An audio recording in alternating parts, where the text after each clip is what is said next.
اور جب تم لوگ سفر کے لیے نکلو تو کوئی مذائقہ نہیں اگر نماز میں اختصار کر دو،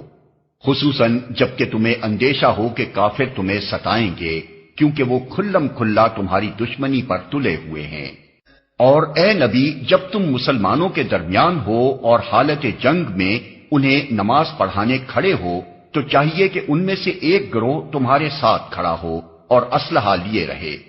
پھر جب وہ سجدہ کر لے تو پیچھے چلا جائے، اور دوسرا گروہ جس نے ابھی نماز نہیں پڑھی ہے آ کر تمہارے ساتھ پڑھے اور وہ بھی چوکنا رہے اور اپنے اسلحہ لیے رہے، کیونکہ کفار اس طاق میں ہیں کہ تم اپنے ہتھیاروں اور اپنے سامان کی طرف سے ذرا غافل ہو تو وہ تم پر یکبارگی ٹوٹ پڑے۔ البتہ اگر تم بارش کی وجہ سے تکلیف محسوس کرو یا بیمار ہو تو اسلحہ رکھ دینے میں مذائقہ نہیں، مگر پھر بھی چوکنے رہو، یقین رکھو کہ اللہ نے کافروں کے لیے رسوا کن عذاب مہیا کر رکھا ہے۔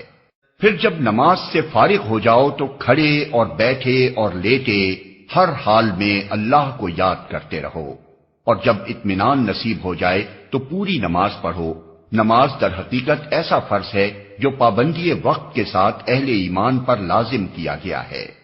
اس گروہ کے تعاقب میں کمزوری نہ دکھاؤ، اگر تم تکلیف اٹھا رہے ہو تو تمہاری طرح وہ بھی تکلیف اٹھا رہے ہیں، اور تم اللہ سے اس چیز کے امیدوار ہو جس کے وہ امیدوار نہیں ہیں۔ اللہ سب کچھ جانتا ہے اور وہ حکیم و دانا ہے۔